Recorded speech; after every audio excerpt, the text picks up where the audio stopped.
జీవవాక్యము అనుదినము నడిపించు జీవవాక్యము బాధలలో బ్రతికించు జీవవాక్యము చీకటిలో వెలిగించు జీవవాక్యము ఆపదలో ఆదరించు జీవవాక్యం ఆపదలో ఆదరించు జీవవాక్యము జీవవాక్యము జీవవాక్యము జీవవాక్యము జీవవాక్యం. దేవుని నామానికి మహిమ కలుగునుగాక. క్రీస్తునందు ప్రేమైన దేవుని బిడ్డలారా, ఈ దినము అక్టోబర్ 21వ తేదీ లేఖన భాగము మొదటి తిమోతి రాసిన పత్రిక 1వ అధ్యాయములో నుండి దేవుని యొక్క వాగ్దానము 15వ వచనము. పాపులను రక్షించుటకు మనిషి కుమారుడు వచ్చి ఉన్నాడు. అవునండి, ఈ లోకానికి యేసు ప్రభువారు మానవాల్ని రక్షించుటకు వచ్చి ఉన్నాడు. యేసు అంటే రక్షించువాడు, పాపముల నుంచి రక్షించువాడు. మత్తయి సువార్త 1:21 ప్రకారం తన ప్రజలను వారి పాపముల నుండి రక్షించుటకు మరి యేసు ప్రభువారు వచ్చి ఉన్నాడు. లూకా సువార్త 5వ అధ్యాయము 32వ వచనంలో పాపమును రక్షించుటకు అనగా మారు మనసు పొందుటకు నేను పాపుల్ని పిలవచ్చి తిని గాని నీతిమంతులను పిలవరాలేదు. అవునండి, నేను మంచివాణ్ణి, నేను చెడ్డవాణ్ణి కాదు, నాలో ఏ పాపము లేదని మొదటి యోహాను రాసిన పత్రికలో మరి స్పష్టంగా 5వ వచనములో మరి నాలో పాపము లేదు అనువాడు అబద్ధికుడు. రోమా 3:23 అందరము పాపం చేసిన వారమే.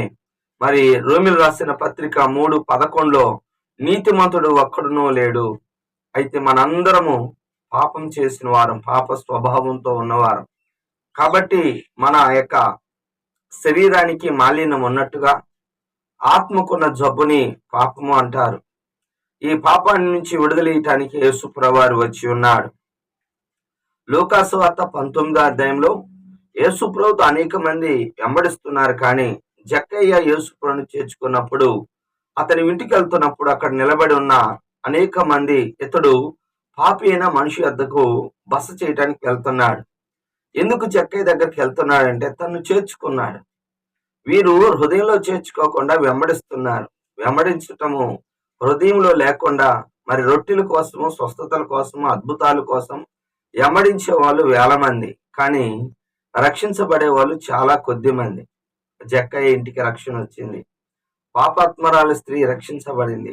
యోహాను సువార్త 8వ అధ్యాయంలో వ్యభిచారం ముందు పట్టబడిన స్త్రీని మరి రాళ్లతో కొట్టాలనుకున్నప్పుడు మీలో పాపం లేనివాడు మొదటిగా రాయి వేయమన్నప్పుడు అందరూ తమ రాళ్ళు కింద పడేసి వెళ్ళిపోయారు, చిన్నలు పెద్దలు మొదలుకొని. అయితే పాపాన్ని ఒప్పుకుంది ఎవరండి?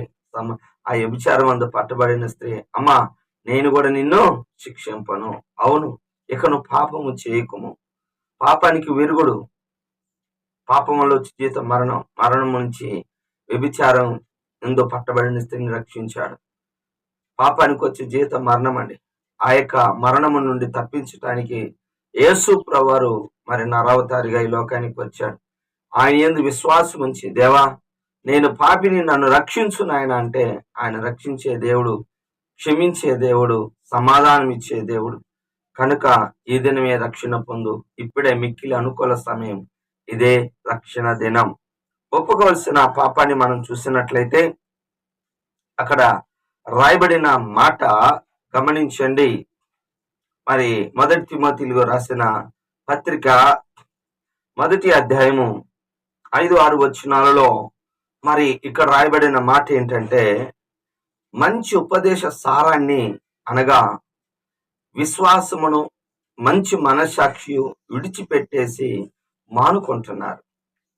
అంటే అర్థం ఏంటి అంటే, మంచి బోధ, ఉపదేశ సారం ఏమిటయ్యా? మంచి మనస్సాక్షి, విశ్వాసముతోను మంచి మనస్సాక్షితోను మరి ఇతరుల్ని ప్రేమించాలి, మానుకోకూడదు. అంటే మరి బైబిల్లో రాయబడింది హెబ్రీ 10:25లో అనేక మంది సమాజంగా కూడుట మానుకుంటున్నారు. ఎందుకు అంటే ఆ సమాజములో వాక్యం ద్వారా హెచ్చరించబడతారు. దుర్బోధలకు చెవియెగ్గుతున్నారు. దుర్బోధలకు చెవి ఎగ్గవద్దు. మంచి ఉపదేశం ప్రేమించటం గమనించండి. అలాగని పాపం చేస్తూ ప్రేమించటం అని కాదు. మనము మరి అనేక మంది దేవుని యొక్క వాక్యానికి విరుద్ధంగా ప్రవర్తిస్తున్నారు. అలాగా ప్రవర్తించకూడదు. ఇంకో మాట కూడా రాయబడింది 19వ వచనములో, త్రోసివేసి అంటే దేవుని యొక్క మాటలను త్రోసివేస్తారు. దేవుడిచ్చే మంచి మనస్సాక్షిని కూడా త్రోసివేస్తారు. 2వ దినవృత్తాంతాలు 10:13లో సొలొమోను కుమారుడైన రెహబాము దగ్గరికి ఆ యొక్క ఇశ్రాయేలు ప్రజల్లో కొంతమంది కష్టపడుతున్న వాళ్ళు, పని చేస్తున్న వాళ్ళు, తమ యొక్క తండ్రి గారి కాలములో వారు ఎంతో కఠినమైన సేవ చేస్తుంటే వారు వచ్చి రెహబాము గారిని అడిగారు, అయ్యా మీ తండ్రి గారు మమ్మల్ని చాలా మరి గృహాలు లేకపోతే పెద్ద పెద్ద కట్టడాలు కట్టించారు, కఠినమైన సేవ చేయించాడు, కనుక మీరు కొంచెం విశ్రాంతి కాని ఇస్తే పని చేస్తాం, మాకు విశ్రాంతిని ఇవ్వండి అన్నప్పుడు 3 రోజుల తర్వాత రండి అని చెప్పినప్పుడు అక్కడ తన తండ్రి కాలంలో ఉన్న వారిని, ఆలోచన కర్తలను, మరి చెప్పారు కదా మందిరంలో బుద్ధి చెప్పే వాళ్ళు, హెచ్చరించే వాళ్ళు ఉంటారు, అలాగనే ఆ రాజుగారిని హెచ్చరించారు. నిజమే, మీ తండ్రి గారి కాలంలో వాళ్ళు ఎంతో ప్రయాసపడ్డారు, కష్టపడ్డారు, కఠినమైన సేవను చేశారు, ఇప్పుడు వాళ్ళకి రెస్ట్ ఇస్తూ పని చేయించుకోండి అంటే ఓకే అన్నాడు. తర్వాత తనతో పాటు పెరిగిన యవనస్తుల యొక్క ఆలోచన తీసుకొని పెద్దల యొక్క ఆలోచనను త్రోసివేశాడు, మానుకున్నాడు. అది అందువలనే తన రాజ్యం 2 ముక్కలైంది. పెద్దల ఆలోచన, మంది తండ్రి సమానులు, తల్లితో సమానం లాంటి పెద్దలతో వాళ్ళు మీకు చెప్పినప్పుడు వారి మాట తీసుకోండి, క్షేమము, భద్రత.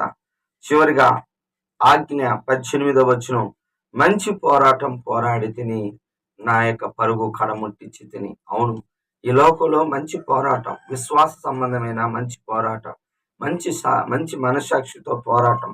అవును, బైబిల్లో రాయబడింది ఏమిటయ్యా అంటే విశ్వాస సంబంధమైన పోరాటం. అపోస్తలుడైన పౌలు గారు మంచి పోరాటం పోరాడాను, నా యొక్క పరుగు కడముట్టించాను 2 తిమోతి 4:7 అంటాడు. అవును, మనందరం కూడా ఈ లోకంలో మంచి విశ్వాసంతో, మంచి మనస్సాక్షితో, ఏ మాలిన్యం లేకుండా పాపాన్ని మరి ప్రభు దగ్గర ఒప్పుకొని విడిచిపెట్టి విశ్వాసమును కర్తైన యేసు వైపు చూస్తూ పరుగు పందెంలో వెళ్తూ మన పరుగుని కడముట్టించాలి.